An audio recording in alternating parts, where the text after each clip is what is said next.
Close up हास्य सम्राट.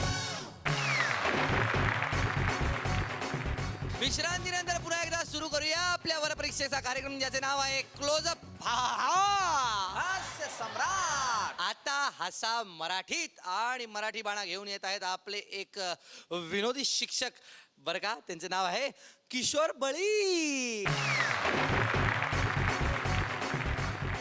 बळीराजा, काय बळीराजाचं राज्य येणार का? येणार, नक्कीच येणार. किती विनोदवीरांचा बळी गेल्यावर बळीराजांचं राज्य येणार हो? हा, काय? आता हे तर काय तुमच्या हातात आहे, वधू पिता आणि मामा. नाही पण झालं कसं, आता ऐश्वर्यानं त्या हेंबाळ्या संग लग्न केलं का नाही, त्यापासून माझ्या काही मन नाही राहिलं लग्न करायचं. तुम्हाला सांगतो, हे बळ्या अभिषेक. पण आता सासरा चांगला भेटून राहिला, कवी भेटून राहिला, कोणी तर माझ्या कविता ऐकन का नाही भाऊ. हो, हो. म्हणून मग मी तयार झालो आता. म्हणून तयार झालास तू. हो. नाही, तुला शुभेच्छा. बरं. जर निवड झाली तर तुझं लग्न लावायला मी तयारच आहे. अक्षर लगेच रेडीच आहेत माझ्या. हा, बरं, धन्यवाद. शुभेच्छा शुभेच्छा. धन्यवाद. आता तसंच तर आमच्या वराळात म्हणजे विदर्भात म्हणजे 1756 प्रथा आहेत लग्नाच्या. पण त्यातही काय होते, आजकाल नवीन पद्धत आली. म्हणजे लग्न बिग्न असलं का त्यात काही ना काही कार्यक्रम ठेवतात. म्हणजे एखाद्याला आमदार खासदारच बोलावतील, एखादा कोणाचं काही संगीतच ठेवतील, काही गाण्याचाच कार्यक्रम ठेवतील, असा सगळा धांगडधिंगर आहे ते. मग आता कसं झालं की आमचा एक मित्र आहे गणेश राऊत नावाचा, आम्ही त्याला गणशा म्हणतो. त्या गणशानं काय केलं माहिती आहे का, की याच्या बहिणीच्या लग्नात ते एक बाई आणली, कोकिळाताई गोरे नावाची एक गायिका आहे. तर तिचा कार्यक्रम चालू ठेवला. मग आता बा कसा धांगडधिंगा झाला, म्हणजे बाईचा कार्यक्रम चालू. आता किती गोंधळ राहते, म्हणजे त्यात कायले मी म्हणतो कार्यक्रम असे ठेवा.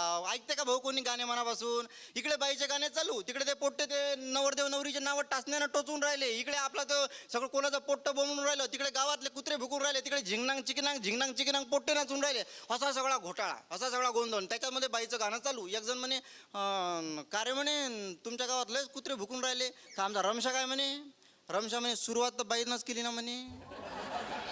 बाईचं गाणं चालू, जोर जोरानं बाईनं जा डोळे लावले, जा चालू केलं ना, जा चालू केलं की. एक जण म्हणे बाई डोळे काऊन लावता रे म्हणे. तर दुसरा म्हणे कसं आहे म्हणे, तिला ऐकणाऱ्याचं दुःख पावल्या नाही जाऊन राहिलं म्हणे. तर असा घोर होते, म्हणजे असा घोटाळा होती. त्याच्यातही काय झालं गंमत, का कोकिळाताई गोरेचा परिचय करून द्यायला आमच्या रमशाला उभं केलं. आता गंमत कशी होती का, नवरदेव तिकडून निवड राहिला, नाचत नाचत नाचत पोट्टे काही त्याला वेळेवर त्या लग्नाच्या वक्तावर येऊ देत नाहीत. पण मग ते नाचूनच राहिले. इकडे टाईम होऊन राहिला लग्नाचा. मग हा परिचय करून द्यायला उभा झाला. म्हणे कोकिळाताई गोरे हे लय मोठी गायकी आहे म्हणे. मी म्हटलं ग रमशा, म्हटलं गायकी नाही गायिका. आता गायकी म्हटलं की आमच्या इकडे तो गुरं राखणारा असते का नाही, ढोरं वळणारा, त्याला गायकी म्हणतात. तर मग यांना डबल चालू केलं. बाई काय म्हणे तसं काही नाही, उगीच काय आपलं. आता समोर माईक चालू, लोकायला ऐकू जाऊन राहिलं. लोकायला पहिले रमशाना शांत केलं, थांबा म्हणे. आणि मग यांना चालू केलं, म्हणे हे बाई म्हणजे आपल्या महाराष्ट्राचं भूषण आहे म्हणे, अशी गायिका पुऱ्या महाराष्ट्रात कोणीच नाही म्हणे. तर लोक टाळ्या वाजवल्या. मग बाई म्हणे नाही हो तसं काही नाही, उगीच काय आपलं. तर म्हणे आता रमशाला असा राग आला की म्हणतात काय लय भादर चबर करून राहिली. पण या रमशाचं चालून तिकडे बाईचं काय ते मंदा असा सगळा घोळ चालू होता. म्हणे मी तुम्हाला सांगतो, हे बाई आपल्या गावात आली, हे आपल्या गावाचं भाग्य आहे. तर बाई म्हणे तसं काही नाही, उगीच काय आपलं.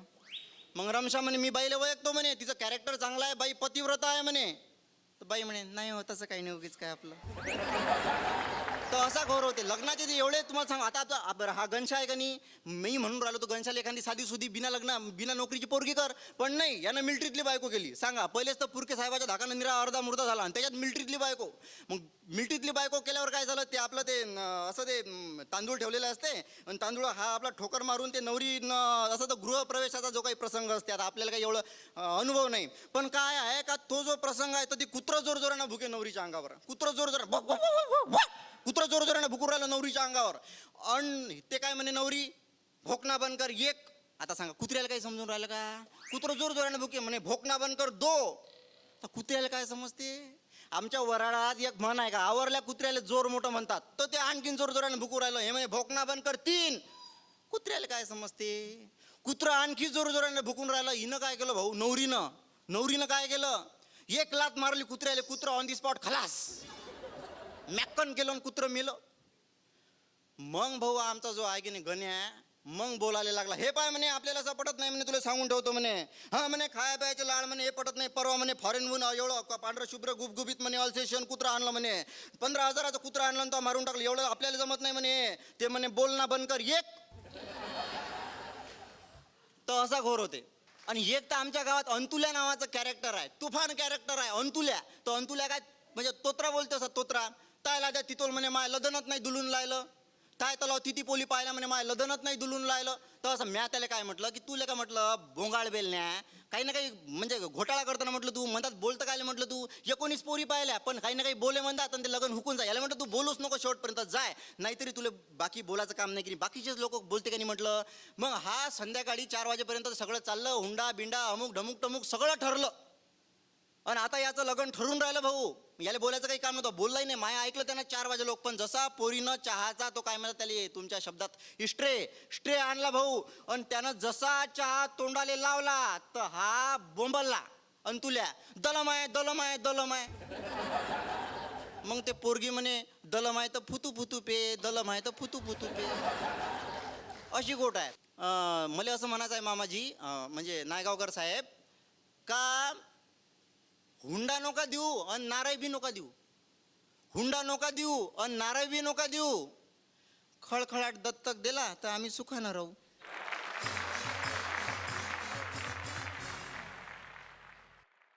वा विनोदाचं सबळीकरण केलं बळींनी. आणि त्या लग्नाच्या किस्स्यावरनं मला पण एक किस्सा आठवला.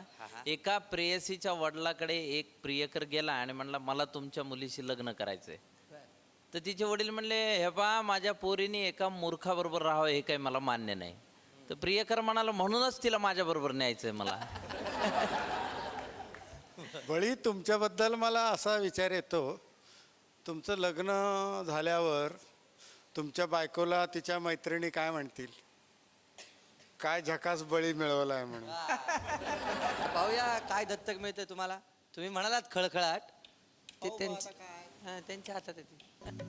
32 मिळालेली आहे काही हरकत नाही. बा धन्यवाद. 32 आणि खो खो मिळालेला. धन्यवाद. घेऊया एक छोटीशी हास्य विश्रांती.